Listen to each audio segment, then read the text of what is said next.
새까만 밤하늘에 박힌 별들처럼 서울의 스카이라인은 무수한 빛을 점점이 흩뿌리고 있었다.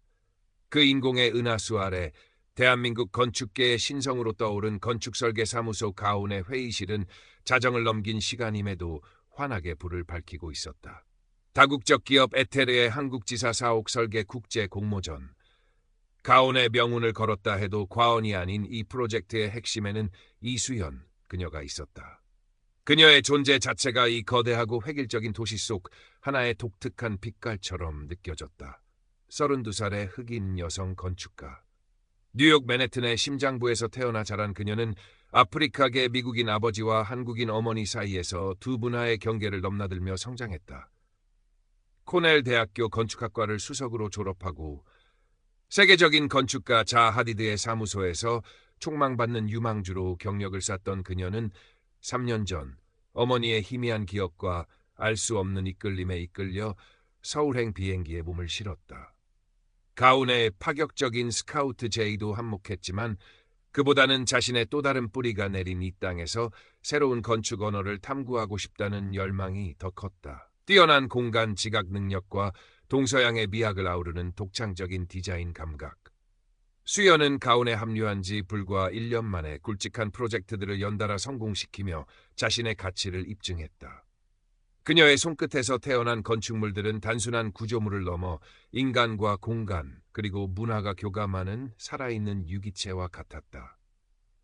하지만 실력만으로는 넘을 수 없는 투명한 벽이 존재한다는 것을 그녀는 출근길 지하철의 수군거림 속에서 회의실의 미묘한 침묵 속에서 그리고 때로는 동료들의 의도 없는 친절 속에 숨겨진 칼날 같은 시선 속에서 매 순간 피부로 느끼고 있었다. 그것은 때로는 노골적인 시선으로, 때로는 혀끝에서 맴돌다 사라지는 미묘한 뉘앙스의 말들로, 때로는 애써 무시하려 해도 온몸으로 느껴지는 낯선 공기의 형태로 그녀를 짓눌렀다. 그날 아침도 다르지 않았다. 새벽의 푸른 기운이 채 가시지 않은 이른 시간, 수연은 이미 꽉 찬 2호선 지하철에 몸을 싣고 있었다. 사람들은 스마트폰 화면에서 잠시 눈을 떼고 마치 약속이라도 한 듯 흘깃흘깃 그녀를 훔쳐보았다. 풍성하게 부풀어 오른 자연스러운 검은 머리칼은 어깨를 살짝 덮었고 짙은 갈색 눈동자는 지적인 빛을 머금고 있었다. 세련된 테일러드 수트 아래로 드러난 매끄러운 초콜릿 빛깔 피부는 건강한 윤기를 띠고 있었다. 그들의 시선에는 단순한 호기심 이상의 무언가가 담겨 있었다. 마치 동물원의 희귀한 동물을 보듯 혹은 자신들의 익숙한 세계에 불쑥 끼어든 이질적인 존재를 경계하듯. 어떤 이는 대놓고 손가락질을 하기도 했고 어떤 이는 옆 사람과 소곤거리며 킥킥대기도 했다. 수연은 익숙하다는 듯 이어폰의 볼륨을 높이고 두꺼운 건축 이론서로 시선을 돌렸다. 괜찮아. 이 정도는 아무것도 아니야. 중요한 건 내 실력이고 내 가치야. 스스로를 몇 번이고 다독였지만 심장 한 구석이 바늘로 콕콕 찔리는 듯한 통증은 쉬이 가시지 않았다. 어쩌면 영원히 아물지 않을 상처처럼 그녀의 내면 깊숙한 곳에 자리 잡고 있는지도 몰랐다. 사무실에 도착하자마자 수연은 자신의 파티션 한쪽에 놓인 작은 액자를 발견했다. 며칠 전 뉴욕의 아버지가 보내온 빛바랜 가족 사진이었다. 젊은 시절 재즈 뮤지션을 꿈꿨던 흑인 아버지의 자유로운 영혼이 담긴 미소와 이화 여자대학교에서 동양화를 전공했던 한국인 어머니의 단아하고 따뜻한 눈빛. 그리고 그들의 품에 안겨 세상 모든 것을 다 가진 듯 환하게 웃고 있는 5살배기 어린 수연. 그녀는 액자를 집어 들여다 말고 멈칫했다. 팀의 시니어 매니저이자 실질적인 2인자인 최경진 부장이 어느새 그녀의 등 뒤에 그림자처럼 다가와 액자를 의미심장한 눈빛으로 내려다보고 있었기 때문이다. 신을 바라보는 나이에도 흐트러짐 없는 올백 머리와 칼날처럼 다려진 와이셔츠, 그리고 손목에 번쩍이는 값비싼 스위스제 시계. 그는 가온의 창립 멤버이자 차기 대표이사로 가장 유력하게 거론되는 인물이었다. 그의 온화한 미소 뒤에는 날카로운 야심과 냉철한 계산이 숨겨져 있음을 수연은 어렴풋이 감지하고 있었다. 이수연 팀장, 좋은 아침. 책상 정리가 아주 깔끔하군. 보기 좋아. 이건 가족 사진인가? 평소처럼 사람 좋은 미소를 지으며 건네는 아침 인사였지만 그의 눈빛은 사진 속 흑인 아버지에게 유난히 오래 머물렀다. 마치 희귀한 곤충 표본을 관찰하듯 집요하고 분석적인 시선이었다. 수연은 등골을 타고 서늘한 한기가 흘러내리는 것을 느끼며 애써 태연하게 대답했다. 네, 부장님. 오래된 사진이에요. 아버지가 얼마 전에 보내주셨습니다. 허허, 아버님이 참 인상이 강렬하시군. 예술가의 풍모가 느껴져. 역시 피는 못 속인다더니 이 팀장의 그 독창적이고 뭐랄까 아주 이국적인 디자인 감각이 어디서 왔는지 이제야 알겠어. 좋은 유전자를 물려받았어, 아주. 칭찬인 듯 아닌 듯 모호한 말투. 이국적인이라는 단어에 힘을 주어 말하는 그의 의도가 뻔히 읽혔지만 수연은 그저 마른 미소를 지어 보일 뿐이었다. 이런 식의 교묘한 다름에 대한 언급은 이미 수없이 겪어온 일이었다. 최 부장은 만족스러운 듯 고개를 끄덕이고는 헛기침을 한번 하고 자신의 유리방 사무실로 향했다. 그의 뒷모습을 바라보며 수연은 깊은 한숨을 내쉬었다. 앞으로 펼쳐질 길고 긴 하루가 어쩌면 그보다 더 길고 험난할지 모를 공모전의 여정이 벌써부터 그녀의 어깨를 무겁게 짓누르는 듯했다. 그녀의 책상 위 작은 다육식물만이 아무것도 모른다는 듯 꿋꿋하게 푸른 잎을 펼치고 있었다. 척박한 환경에서도 살아남으려는 그 작은 생명력이 마치 이 거대하고 차가운 도시에서 홀로 분투하는 그녀 자신을 닮아 있었다. 수연은 다육식물의 마른 흙에 조용히 물을 주었다. 우리 잘 버텨내자. 마음속으로 작은 주문을 외웠다. 공모전 1차 컨셉 발표를 위한 팀 내부 회의는 가온의 가장 큰 회의실에서 대표이사를 포함한 주요 임원들이 모두 참석한 가운데 진행되었다. 숨막히는 긴장감 속에서 수연은 밤새도록 준비한 자료들을 스크린에 띄우고 한국 전통 건축의 핵심 요소인 마당과 채 나눔, 그리고 차갱의 개념을 현대적인 오피스 공간에 접목한 혁신적인 아이디어를 열정적으로 설명했다. 빛과 바람이 자유롭게 소통하고 개인의 독립성과 공동체의 유기적인 연결을 동시에 추구하며 자연을 내부로 끌어들여 업무 환경에 활력을 불어넣는 그녀의 디자인은 젊은 팀원들의 탄성을 자아냈다. 그들의 반짝이는 눈빛 속에서 그리고 고개를 끄덕이는 몇몇 임원들의 표정 속에서 수연은 잠시나마 자신이 이곳에 온전히 속해 있다는 달콤한 안도감을 느꼈다. 하지만 그 짧은 평화는 오래가지 못했다. 수연의 발표가 끝나자마자 회의 내내 팔짱을 낀 채 미동도 없이 날카로운 눈으로 스크린을 응시하고만 있던 최경진 부장이 마이크를 잡았다. 그의 목소리는 회의실의 공기를 차갑게 얼어붙게 만들었다. 이수연 팀장, 발표 잘 들었습니다. 아이디어 자체는 신선하다고 할 수 있겠지. 젊은 감각이 돋보여. 하지만 너무 실험적이야. 우리가 상대하는 클라이언트는 보수적이기로 유명한 에테르 본사라고. 그들이 과연 이렇게까지 파격적인, 뭐랄까, 한국적인 요소를 전면에 내세운 디자인을 이해하고 받아들일 수 있을까? 그리고 솔직히 말해서 외국인의 시각으로 해석한 한국적인 것이 과연 얼마나 깊이가 있고 설득력이 있을지 모르겠군. 자칫 어설픈 오리엔탈리즘으로 비치거나 국적 불명의 디자인이란 비판을 받을 수도 있어 리스크가 너무 크단 말이지. 회의실 온도가 순식간에 몇 도는 좋게 내려간 듯 싸늘해졌다. 젊은 팀원들은 방금 전까지의 감탄은 온데간데 없이 서로 눈치만 살피며 불안한 표정으로 입을 굳게 다물었다. 대표이사는 굳은 얼굴로 최 부장과 수연을 번갈아 쳐다보았다. 최 부장의 발언은 단순한 디자인 비평을 넘어 수연의 정체성과 전문성에 대한 교묘하고 악의적인 공격이었다. 외국인의 시각, 어설픈 오리엔탈리즘, 국적 불명이라는 단어들이 날카로운 비수처럼 수연의 가슴에 깊숙이 박혔다. 그녀가 가장 자부심을 느끼는 부분, 그녀만이 할 수 있다고 믿었던 두 문화의 창조적인 융합을 그는 그렇게 간단히 폄훼해버린 것이다. 수연은 얼굴이 화끈거리는 것을 느꼈지만 애써 떨리는 목소리를 가다듬고 평정을 유지하려 했다. 부장님, 제 디자인의 핵심은 단순히 전통 건축의 외형적인 요소를 차용하는 것이 아닙니다. 한국 건축이 오랫동안 추구해온 인간과 자연, 그리고 공간의 조화라는 보편적인 가치를 현대적인 기술과 감각으로 재해석하여 국적을 넘어 모든 사용자가 공감하고 새로운 영감을 얻을 수 있는 공간 경험을 제공하는 데 있습니다. 에테르 본사 역시 기존의 틀을 깨는 혁신적이고 미래지향적인 디자인을 원한다고 공모전 가이드라인에 명시적으로 밝히고 있습니다. 저는 그 요구에 충실히 부응하고자 했을 뿐입니다. 허허, 이 팀장. 아직 젊어서 그런지 이상이 너무 높아. 현실은 그렇게 녹록하지 않아. 클라이언트의 숨겨진 니즈와 그들의 문화적 코드를 정확히 읽어내는 게 우선이지, 디자이너 개인의 예술혼을 펼치거나 실험적인 도전을 하는 게 우선이 아니란 말이야. 최 부장은 부드러운 어투였지만 그 안에 담긴 냉소와 무시, 그리고 은근한 위협의 기운은 숨길 수 없었다.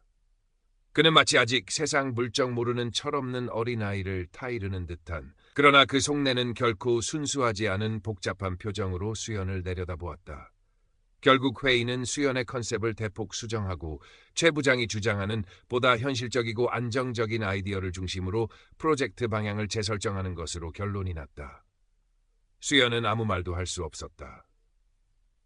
자신의 모든 열정과 수많은 밤샘 작업에 고민이 담긴 소중한 결과물이 눈앞에서 갈기갈기 찢겨나가고 재단당하는 것을 무력하게 지켜볼 수밖에 없었다. 회의실을 나오는 그녀의 발걸음은 마치 발목에 무거운 쇳덩이를 매단 듯 천근만근 무거웠다. 복도 창밖으로 보이는 서울의 하늘은 유난히 잿빛이었고 높이 솟은 빌딩들은 마치 그녀를 가두는 거대한 감옥의 창살처럼 느껴졌다. 그날 이후 최경진 부장의 교묘한 괴롭힘은 더욱 집요하고 노골적으로 변해갔다. 수연이 밤샘 작업 끝에 공들여 완성한 실시 설계 도면은 아주 사소하지만 치명적인 실수라는 석연치 않은 이유로 번번이 반려되었고, 이는 프로젝트 전체 일정에 차질을 빚게 만들었다. 중요한 해외 클라이언트와의 화상 미팅 일정은 시스템 오류로 인한 전달 착오라는 어이없는 변명과 함께 그녀에게만 누락되어 전달되었다. 팀원들과의 점심 식사 자리에서는 수연 씨는 아무래도 매운 걸 잘 못 먹을 테니 우리끼리 따로 얼큰한 찌개나 먹으러 갈까? 수연 씨는 근처에서 샌드위치 같은 거 먹는 게 더 편하겠지 라며 은근히 그러나 확실하게 그녀를 소외시켰다. 그는 다른 팀원들 앞에서는 마치 수연을 아끼고 챙기는 자상한 상사인 척하면서도 뒤에서는 임원들을 찾아가 이수연 팀장이 아직 한국의 조직 문화나 업무 스타일에 적응하지 못하고 있다. 너무 개인적이고 자기 주장이 강해서 팀워크를 해치고 프로젝트 진행에 걸림돌이 된다는 식으로 그녀에 대한 부정적인 보고를 끊임없이 흘렸다. 수연은 점점 더 깊고 어두운 고립감의 늪으로 빠져들었다. 야근을 밥 먹듯 하고 주말까지 반납하며 누구보다 열심히 일했지만 그녀에게 돌아오는 것은 냉담한 시선과 부당한 평가, 그리고 알 수 없는 패배감뿐이었다. 밤에는 지독한 불면증에 시달렸고 낮에는 이유 없는 극심한 두통과 만성적인 소화불량이 그림자처럼 그녀를 괴롭혔다. 한때 반짝이던 그녀의 눈빛은 점차 빛을 잃어갔고 자신감 넘치던 표정에는 깊은 수심이 드리워졌다. 책상 위 그녀의 작은 친구였던 다육식물만이 말없이 그녀의 고통을 지켜보는 듯했다. 한때 꿋꿋하게 푸르렀던 잎사귀는 물을 제때 주지 못한 탓인지 아니면 주인의 절망을 고스란히 흡수한 탓인지 조금씩 생기를 잃어가며 시들어가고 있었다. 절친한 동료이자 입사 동기인 박민지 팀장만이 이런 수연의 유일한 숨통이자 위안이었다. 민지는 활달하고 정의감 넘치는 성격의 소유자로 디자인 2팀 소속이었지만 수연과는 대학 시절 교환학생 프로그램에서 만나 국경을 초월한 우정을 쌓아온 터였다. 그녀는 수연이 가온에 합류하는 데에도 결정적인 역할을 했다. 수연아, 또 최 부장 그 인간 때문에 그래? 아까 복도에서 너한테 거의 고함치듯이 말하는 거 다 들었어. 정말 해도 너무하는 거 아니야? 저건 명백한 직장 내 괴롭힘이라고. 퇴근 후 홍대의 한적한 골목에 위치한 작은 와인바에서 만난 민지는 잔뜩 속상한 얼굴로 열을 올리며 말했다. 수연은 핏기 없는 얼굴로 씁쓸하게 웃으며 차가운 와인잔을 하염없이 기울였다. 이젠 거의 익숙해진 것 같아. 내가 여기서 살아남으려면 어쩌면 이 정도는 당연히 감수해야 하는 건지도 모르지. 아니면 어쩌면 내가 정말 그 사람 말대로 부족한 게 많은 걸 수도 있고. 야, 이수연, 정신 차려. 그게 무슨 말도 안 되는 소리야. 네 실력이 얼마나 뛰어난데 대한민국에서 너만큼 하는 사람 몇이나 된다고. 최 부장 그 인간은 그냥 네가 자기보다 젊고 유능하고 게다가 외국에서 인정받고 왔으니까 그게 다 배 아파서 그러는 거야. 질투심 때문에. 그리고 이건 정말 내 개인적인 생각이지만 네가 외국인이고 또 흑인이니까 더 만만하게 보고 함부로 대하는 것도 분명히 있는 것 같아. 아니, 확실해. 민지의 거침없고 직설적인 말에 수연은 아무 대답도 하지 못했다. 고개를 떨군 채 와인잔만 내려다볼 뿐이었다. 부정하고 싶었지만 그럴 수 없었다. 최 부장의 그 온화한 미소 뒤에 숨겨진 차갑고 경멸 어린 눈빛, 그리고 그녀의 배경과 외모를 교묘하게 깎아내리는 말투 속에 숨겨진 검은 의도를 그녀는 누구보다 예민하게 감지하고 있었으니까. 그것은 단순한 직장 상사의 괴롭힘을 넘어선 명백한 인종차별이었다. 민지야, 나 사실 예전에 뉴욕에서 인턴으로 일할 때도 비슷한 일이 있었어. 그때는 정말 큰 프로젝트였는데 백인 남성이었던 프로젝트 매니저가 내 아이디어를 아무렇지도 않게 다 가로채고 내가 여자이고 아시아계 혼혈이라는 이유로 대놓고 무시하고 조롱했었거든. 그때는 너무 어리고 약해서 아무 말도 못하고 그냥 화장실에 숨어서 혼자 펑펑 울기만 했어. 그 일이, 그 무력감과 수치심이 아직도 가끔 악몽처럼 떠올라. 얼마나 후회되는지 몰라. 수연의 눈가가 촉촉하게 젖어들었다. 목소리도 가늘게 떨리고 있었다. 그때의 무력감과 굴욕감이 마치 어제 일처럼 생생하게 그녀를 덮쳐왔다. 또다시 그런 상황에 놓였다는 절망감이 그녀를 질식시킬 것만 같았다. 하지만 이번에는 그렇게 맥없이 끝나지는 않을 거야. 절대로. 다시는 그렇게 바보처럼 당하고만 있지는 않을 거라고. 그녀의 목소리는 작았지만 그 안에 담긴 결연한 의지만큼은 그 어느 때보다 단단하고 강하게 울렸다. 민지는 그런 수연의 떨리는 손을 자신의 따뜻한 두 손으로 꼭 잡아주었다. 그래, 수연아. 네 말이 맞아. 넌 그때보다 훨씬 강해졌고 무엇보다 이번에는 혼자가 아니잖아. 내가 있잖아. 그리고 네가 잘못한 건 정말 아무것도 없어. 넌 오히려 이 모든 부당함의 피해자라고. 그러니까 우리 같이 싸우자. 내가 너를 위해서라면 뭐든지 할게. 내가 증인이 되어줄 수도 있고 뭐든. 민지의 진심 어린 위로와 흔들림 없는 지지는 수연에게 실로 오랜만에 느껴보는 큰 용기와 따뜻한 온기를 선사했다. 그녀는 오랫동안 마음속 깊은 곳에 묻어두고 애써 외면했던 투지를 떠올렸다. 그래, 이번에는 절대로 포기하지 않을 것이다. 자신의 존엄성과 가치를 스스로 지켜낼 것이다. 민지는 그런 수연을 바라보며 잔에 와인을 가득 채워주었다. 하지만 앞으로 수연이 넘어야 할 산은 여전히 너무나도 높고 험난해 보였다. 그들이 마시는 레드와인 빛깔처럼 어쩌면 피를 봐야 끝날지도 모르는 싸움이었다. 공모전 2차 심사를 불과 며칠 앞둔 어느 날 밤이었다.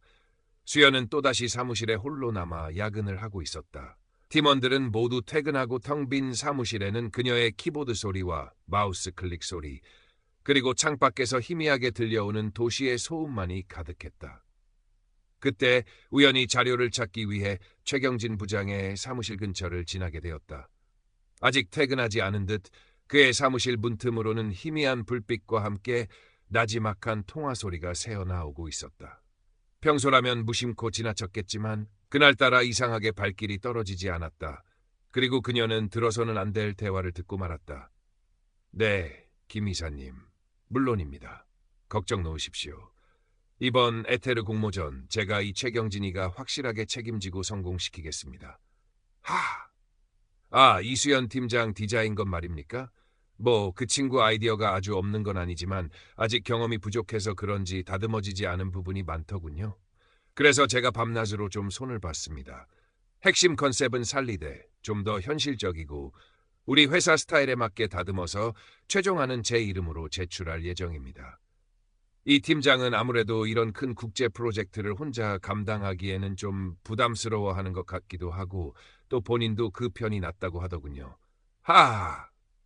수연은 온몸에 피가 싸늘하게 얼어붙는 것을 느꼈다. 망치로 머리를 세게 얻어맞은 듯한 충격에 잠시 숨이 멎는 것 같았다. 최 부장이 자신의 아이디어를, 자신의 영혼과도 같은 디자인을 통째로 가로채려 한다는 것을 직감한 것이다. 이것은 단순한 직장 내 괴롭힘이나 아이디어 도용을 넘어선 명백한 지적 재산권 침해이자 파렴치한 범죄 행위였다. 그녀의 창작자로서의 자존심과 지난 몇 달간의 피땀 어린 노력이 그의 그 더러운 야망 아래 송두리째 부정당하고 짓밟히는 순간이었다. 수연은 떨리는 손으로 가방에서 스마트폰을 꺼내 본능적으로 녹음 버튼을 눌렀다. 심장은 마치 터져버릴 것처럼 미친 듯이 요동쳤지만 머릿속은 오히려 얼음처럼 차갑게 가라앉았다. 더 이상 물러설 곳도 피할 곳도 없었다. 이제는 정면으로 맞서 싸워 이 진흙탕 같은 현실에서 벗어나야 할 때였다. 그녀는 최 부장의 통화 내용이 끝날 때까지 숨소리조차 내지 않고 복도 어둠 속에 몸을 숨긴 채 모든 것을 기록했다. 다음 날 수연은 민지에게 모든 사실을 털어놓았다. 최경진 부장의 추악한 민낯이 담긴 녹음 파일을 함께 들은 민지는 경악과 분노를 금치 못했다. 세상에 이럴 수가. 최 부장, 그 인간이 정말 이런 파렴치한 짓까지 할 줄은 상상도 못했어. 이건 명백한 표절이고 업무상 배임이야. 도둑놈이나 다름없다고. 수연아, 이건 그냥 넘어가서는 안 돼. 당장 회사 감사팀이랑 대표이사님께 알려야 해. 알아. 나도 알아, 민지야. 하지만 어떻게 해야 할지 정말 모르겠어. 내가 이 증거를 공개한다고 해도 회사에서 과연 내 편을 들어줄까? 오히려 내부 고발자로 찍혀서 나만 이상한 사람 취급받고 여기서 쫓겨나는 건 아닐까. 너무 두려워. 수연의 목소리에는 깊은 절망감과 불안감이 뒤섞여 있었다. 그녀는 과거의 트라우마에서 아직 완전히 벗어나지 못한 상태였고 거대한 조직 앞에서 개인이 얼마나 무력한 존재인지를 이미 뼈저리게 경험했었다. 민지는 그런 수연의 떨리는 두 손을 자신의 따뜻한 손으로 다시 한번 굳게 잡았다. 수연아, 정신 똑바로 차려. 이번에는 절대로 혼자가 아니잖아. 내가 있잖아. 그리고 네가 잘못한 건 정말 눈꼽만큼도 없어. 넌 오히려 이 모든 더러운 음모의 명백한 피해자라고. 그러니까 우리가 같이 싸우자. 내가 네 곁에서 끝까지 함께할게. 내가 모든 걸 증언해 줄 수 있고 또 그래, 다른 방법도 찾아보자. 우리에게 힘이 되어줄 사람이 분명히 있을 거야. 민지의 확신에 찬 눈빛과 흔들림 없는 목소리는 수연에게 실로 오랜만에 느껴보는 커다란 용기와 든든한 온기를 선사했다. 그녀는 오랫동안 마음속 깊은 곳에 묻어두고 애써 외면했던 강인한 투지를 떠올렸다. 그래, 이번에는 절대로 포기하지 않을 것이다. 자신의 모든 것을 걸고서라도 자신의 존엄성과 가치를 스스로 지켜낼 것이다. 수연은 민지의 도움을 받아 차분하고 치밀하게 반격을 준비하기 시작했다. 먼저 퇴사한 전 동료 중 과거 최 부장 밑에서 일하다가 비슷한 부당한 처우를 견디지 못하고 회사를 떠났던 외국인 디자이너에게 연락했다. 그는 수연의 이야기를 듣고 마치 자신의 일처럼 분개하며 최 부장의 과거 유사한 비위 행위에 대한 구체적인 정보들을 제공해 주었고 필요하다면 법정에서라도 기꺼이 증언해 주겠다고 약속했다. 또한 익명의 직장인 온라인 커뮤니티에 올라온 유사 사례들을 참고하며 노동 전문 변호사에게 익명으로 법률적인 자문을 구하기도 했다.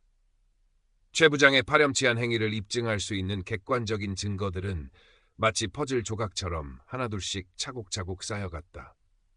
한편 최경진 부장은 자신의 검은 속셈이 드러났다는 사실을 전혀 눈치채지 못한 채 공모전 최종 프레젠테이션 준비에 더욱 박차를 가하고 있었다. 그는 수연의 핵심 디자인 아이디어를 마치 자신이 처음부터 구상하고 발전시킨 것처럼 교묘하게 각색하고 포장했으며 수연에겐 발표 자료에 오탈자를 수정하거나 복사 심부름을 시키는 등 의도적으로 모욕감을 주는 잡무만을 지시했다.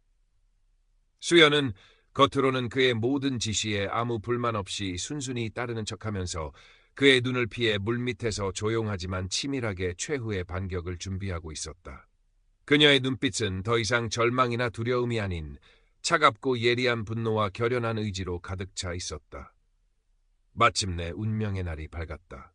에테르 코리아 신사옥 국제설계 공모전 최종 프레젠테이션. 가온의 대표이사를 비롯한 모든 임원진이 총출동했고 에테르 본사의 CEO를 포함한 최고 위급 심사위원단은 뉴욕 본사에서 화상으로 연결되어 있었다.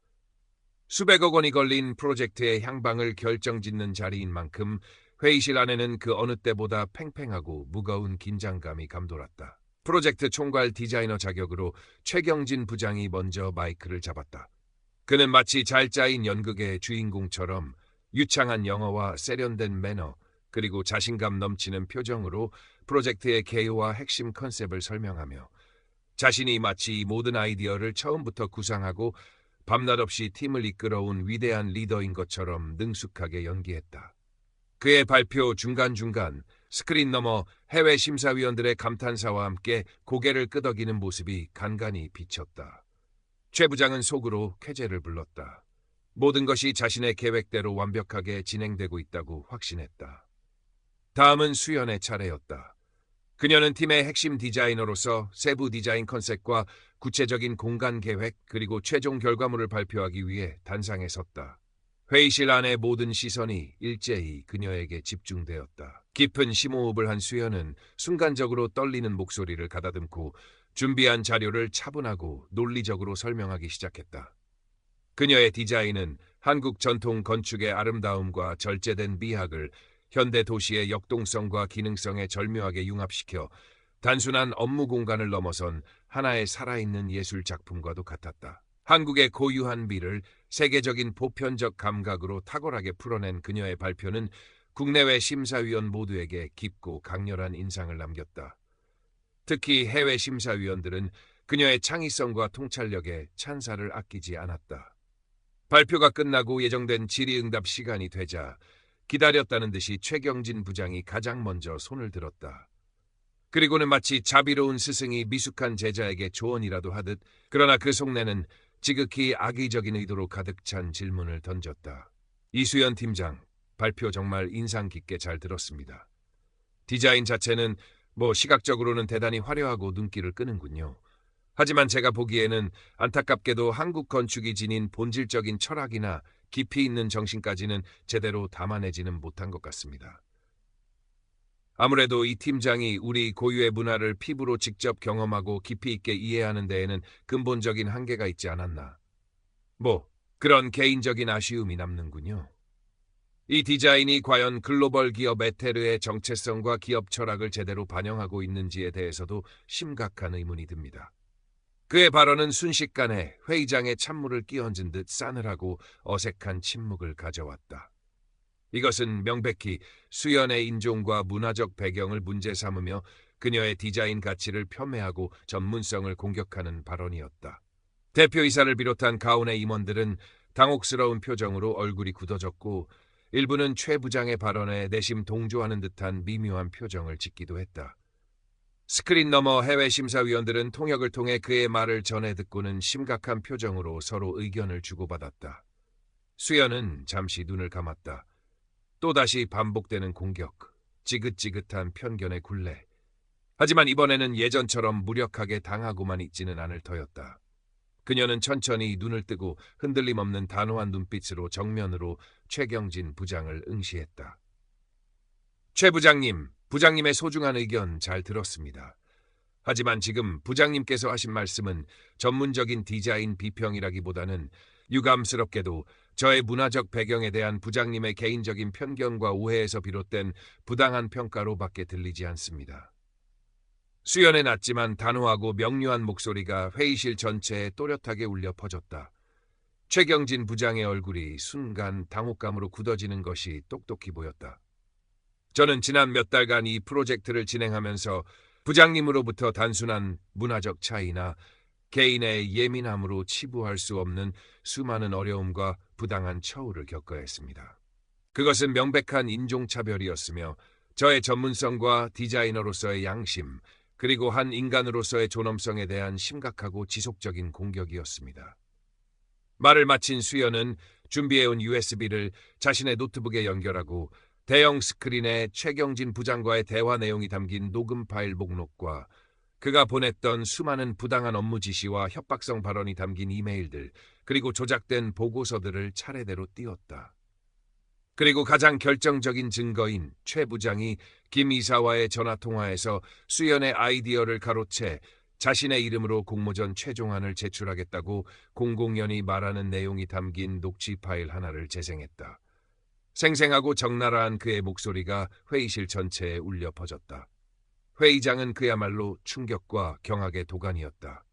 최경진 부장은 얼굴이 백지장처럼 하얗게 질린 채 아무 말도 하지 못하고 그저 스크린과 수연을 번갈아 멍하니 바라볼 뿐이었다. 그의 오만하고 자신감 넘치던 표정은 온데간데 없이 사라지고 초라하고 비참한 모습만이 남아있을 뿐이었다. 그때 회의실 한쪽 구석에 앉아있던 박민지 팀장이 조용히 자리에서 일어섰다. 저도 증언할 것이 있습니다. 저는 최경진 부장님께서 이수연 팀장님의 작업 파일을 몰래 자신의 것으로 수정하고 저장하려 하시던 것을 바로 옆에서 직접 목격했습니다. 그리고 평소에도 수연 팀장님께 차별적인 발언과 인격 모독적인 언행, 그리고 부당한 업무 지시를 일삼으시는 것을 여러 번 보고 들었습니다. 살짝 떨리는 목소리였지만 민지의 증언은 분명하고 단호했다. 그녀의 용기 있는 행동은 수연에게 이루 말할 수 없이 큰 힘이 되었다. 가온의 대표이사는 딱딱하게 굳은 얼굴로 최경진 부장을 응시했다. 그의 눈빛은 실망과 분노로 이글거리고 있었다. 최 부장, 이게 다 사실인가?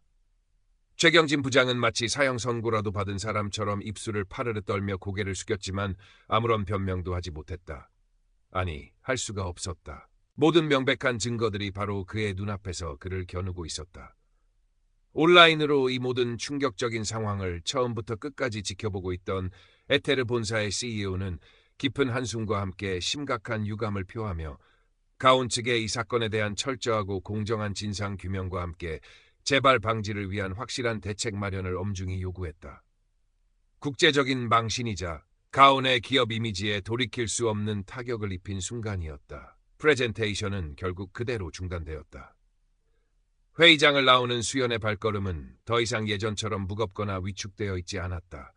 그녀는 마침내 자신의 목소리를 내었고 오랫동안 자신을 짓눌러왔던 거대하고 견고한 편견의 벽에 작지만 의미 있는 균열을 만들어낸 것이다. 아직 싸움은 완전히 끝나지 않았지만 가장 중요하고 위대한 첫걸음을 내디딘 것만은 분명했다. 복도 창밖으로 쏟아지는 눈부신 햇살이 유난히 따스하고 희망차게 느껴졌다. 그녀의 작은 다육식물도 이제 곧 활짝 꽃을 피울 것만 같았다. 사건의 파장은 예상보다 훨씬 컸고 빠르게 확산되었다. 가온은 즉시 긴급 이사회를 소집하여 진상조사위원회를 구성했고 최경진 부장은 모든 직무에서 즉시 배제된 채 대기 발령 상태가 되었다. 회사 안팎으로 그의 파렴치하고 비윤리적인 행태와 오랜 기간에 걸친 인종차별적 언행에 대한 익명의 제보와 비난이 본물처럼 쏟아졌다. 결국 그는 얼마 지나지 않아 모든 책임을 지고 불명예스럽게 회사를 떠나야 했고 업계에서 사실상 영구적으로 퇴출당하는 수순을 밟았다. 그가 그토록 집착하며 쌓아 올렸던 화려한 명성과 막강한 권력은 한순간에 신기루처럼 허무하게 무너져 내렸다. 에테르 코리아 신사옥 국제설계 공모전은 가온의 심각한 내부 문제로 인해 당초 예정보다 상당 기간 지연되었지만 몇 주 후 재개된 최종 심사에서 이수연의 디자인은 만장일치에 가까운 압도적인 지지로 최종 당선작으로 선정되는 영예를 안았다. 비록 불미스럽고 고통스러운 과정을 거쳐야 했지만 그녀의 뛰어난 실력과 독창적인 디자인 철학은 국경과 인종을 넘어 마침내 공정하게 인정받은 것이다. 사건 이후 수연은 동료들로부터 조심스러운 위로의 말과 함께 진심 어린 존경과 지지를 받았다. 특히 모든 위험을 무릅쓰고 그녀의 곁을 지키며 결정적인 증언을 해주었던 박민지와의 우정은 더욱 각별하고 깊어졌고 그녀는 수연에게 가족과도 같은 든든한 버팀목이 되어주었다. 가온의 김준 대표이사는 임원진과 함께 공식적으로 수연을 찾아와 회사의 관리 소홀과 미흡했던 대처에 대해 진심으로 머리 숙여 사과하고 재발 방지를 위한 구체적이고 실질적인 시스템 개선, 익명 제보 시스템 강화, 차별 금지 교육 의무화, 다양성 존중 위원회 설립 등을 약속했다. 그는 수연에게 이수연 팀장의 용기 있는 행동이 우리 회사 전체에 커다란 경종을 울렸습니다. 그리고 우리 모두에게 진정한 변화의 필요성을 일깨워 주었습니다. 진심으로 감사합니다. 그리고 정말 미안합니다. 라고 말했다. 수연은 그들의 사과를 담담하지만 진지하게 받아들였다. 마음속 깊은 곳에 시커멓게 응어리져 있던 상처와 분노가 한순간에 눈 녹듯 완전히 사라진 것은 아니었지만 더 이상 과거의 고통스러운 트라우마에 갇혀 스스로를 괴롭히지는 않았다. 그녀는 자신의 목소리를 내는 것이 얼마나 중요하고 강력한 힘을 지니는지, 그리고 절망 속에서도 작은 용기가 만들어낼 수 있는 변화의 씨앗이 얼마나 소중하고 위대한지를 온몸으로 깨달았기 때문이다. 몇 달 후 서울 도심 한복판, 과거의 낡은 공장지대가 문화와 예술이 숨쉬는 창조적인 공간으로 변모하고 있는 성수동의 한복판에 에테르 코리아 신사옥 착공식이 성대하게 열렸다. 수연은 프로젝트 총괄 디자이너로서 당당하고 자신감 넘치는 모습으로 행사에 참석했다. 수많은 카메라 플래시 세례와 각계각층 주요 인사들의 축하 인사 속에서 그녀는 문득 자신의 작은 사무실 창가에 놓여있던 다육식물을 떠올렸다. 한때 물기 없이 바싹 마르고 생기를 잃어가던 그 작은 식물은 이제 매일 아침 그녀가 주는 따뜻한 관심과 햇빛을 듬뿍 받아 건강하고 싱그럽게 자라나 곧 아름답고 강인한 꽃을 피워낼 준비를 하고 있었다. 마치 온갖 시련과 역경을 이겨내고 마침내 자신의 진정한 가치와 빛나는 능력을 세상에 활짝 펼쳐 보이게 된 그녀 자신처럼. 수연은 앞으로도 살아가면서 또 다른 형태의 수많은 편견과 차별, 그리고 부당한 시련에 직면하게 될지도 모른다. 세상은 그렇게 쉽게 변하지 않는다는 냉정한 현실을 그녀는 누구보다 잘 알고 있었다. 하지만 이제 그녀는 더 이상 혼자가 아니었다. 그녀의 곁에는 그녀를 진심으로 믿고 아끼며 지지해주는 든든한 사람들이 있었고, 무엇보다 그녀 자신의 내면에는 그 어떤 어려움과 절망도 능히 이겨낼 수 있는 단단하고 성숙한 용기와 꺼지지 않는 희망의 불씨가 활활 타오르고 있었다. 착공식 기념 축사가 이어지는 동안 수연은 잠시 눈을 감고 자신이 온 마음과 영혼을 다해 디자인한 새로운 건물의 완공된 모습을 가만히 그려보았다. 한국의 전통적인 아름다움과 현대 도시의 세련된 감각, 그리고 다양한 문화적 배경을 가진 사람들이 서로의 다름을 존중하며 조화롭게 어우러지는 그곳은 단순한 업무 공간을 넘어 서로 다른 배경과 생각을 가진 사람들이 자유롭게 소통하고 창의적인 영감을 주고받으며 함께 성장하는 열린 공동체의 장이 될 터였다. 그녀는 그 안에서 자신과 같은 혹은 또 다른 배경을 가진 수많은 이수연들이 더 이상 보이지 않는 차별의 벽 앞에서 좌절하지 않고 자신의 소중한 꿈을 마음껏 펼치며 그 누구의 방해도 없이 자신의 타고난 능력과 무한한 잠재력을 세상에 활짝 꽃피울 수 있기를 진심으로 간절히 바랐다. 따스한 봄 햇살이 그녀의 어깨 위로 부드럽게 쏟아져 내리고 있었다. 서울의 하늘은 더 이상 그녀에게 낯설고 차가운 잿빛이 아니었다. 눈부시게 투명하고 아름다운 쪽빛이었 희망의 빛깔이었다.